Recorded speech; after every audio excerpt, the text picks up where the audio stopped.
Assalamualaikum warahmatullahi wabarakatuh. Perkenalkan, nama saya Ridho Ahmad Saputra, NIM 2041050300107. Di sini saya akan membacakan hasil review film Shift Kim Good Manager. Shift Kim adalah film drama Korea yang berlatar belakang dunia kerja, yang lebih spesifiknya adalah dunia akuntan. Shift Kim sendiri adalah seorang manajer menengah yang memiliki anak buah dan juga memiliki atasan. Sebelum menjadi manajer, ia bekerja dengan organisasi gangster untuk menutupi kecurangan yang dilakukan ketua gangster tersebut. Manajer Kim juga ikut terlibat dalam penggelapan uang bosnya. Walaupun bosnya tahu, tetapi ia membiarkannya karena ia tahu Kim merupakan orang yang jenius dalam bermain angka. Drama ini menceritakan problematika yang terjadi di dalam dunia kerja di sebuah perusahaan. Intinya adalah Shift Kim merupakan akuntan yang handal dan pernah terlibat dalam beberapa penggelapan dana, tetapi ia selalu lolos dari jeratan hukum. Manajer Kim memiliki prinsip dalam menjalankan aksinya atau penggelapan dana tersebut dan mengajarkan prinsip tersebut kepada orang yang bekerja dengannya. Manajer Kim mengatakan, "Kamu hanya mengambil uang kotor. Oleh karena itu, mereka tidak berani atau tidak bisa melaporkanmu." Yang dimaksud manajer Kim di sini adalah ia mengambil uang orang yang menggelapkan dana tersebut atau uang tersebut. Dengan kata lain, ia hanya mengambil uang dari para koruptor. Drama ini menceritakan orang yang pandai dalam berhitung di masa kecilnya, lalu ketika ia besar menjadi seorang akuntan. Namun ia menjadi akuntan untuk para mafia di kota kecil saja. Ia sering sekali mendapat panggilan dari penegak hukum atau pihak berwenang, namun ia selalu lolos dari jeratan hukum karena kurangnya bukti yang dimiliki oleh polisi.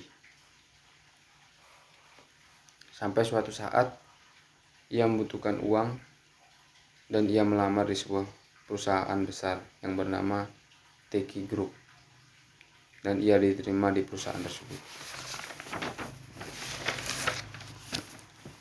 Dalam drama ini menceritakan bagaimana karyawan di dalam perusahaan tersebut melawan para petinggi perusahaan yang korup. Awalnya niat Shift Kim bekerja adalah untuk mengambil uang perusahaan tersebut untuk ia gunakan pergi ke Denmark. Tapi karena ia muak dengan tingkah laku petinggi perusahaan yang korup, ia mengurungkan niatnya untuk sementara waktu dan lebih memilih melawan atasan yang korup dengan kejeniusan dan tingkah lakunya yang unik dan konyol. Pada awalnya,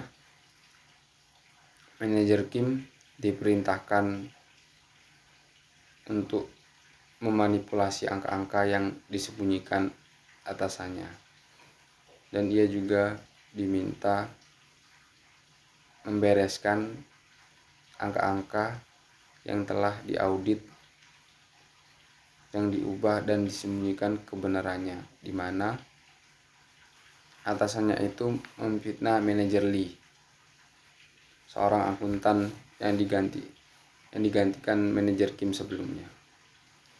Ia difitnah telah menggelapkan uang perusahaan dan setelah itu ia bunuh diri.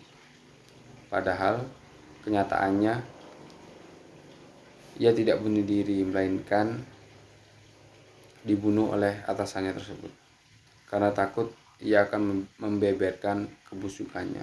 ke khalayak ramai. Di dalam drama ini saya sangat salut terhadap manajer Kim yang sangat pandai dalam bermain angka-angka, yang awalnya menggunakan kecerdikannya untuk kepentingan pribadinya, tetapi dengan lingkungan kerja yang positif, ia mencoba mengubah pola pikirnya dan menjadikannya seorang akuntan yang menjunjung tinggi kode etik profesinya. Ia bahkan tidak mempedulikan ancaman yang diberikan atasannya jika ia tidak mengikuti perintahnya. Manajer Kim juga menyadari jika perusahaan tempatnya bekerja sangat berbahaya dan kotor dalam sistem keuangannya dan keadilan serta kemanusiaannya. Lambat laun, perusahaan Teki Group semakin terpuruk dan hancur berantakan, dan mengakibatkan pemecatan dan tunggakan gaji karyawan. Para petinggi juga tidak segan membunuh karyawan, di mana prinsip ini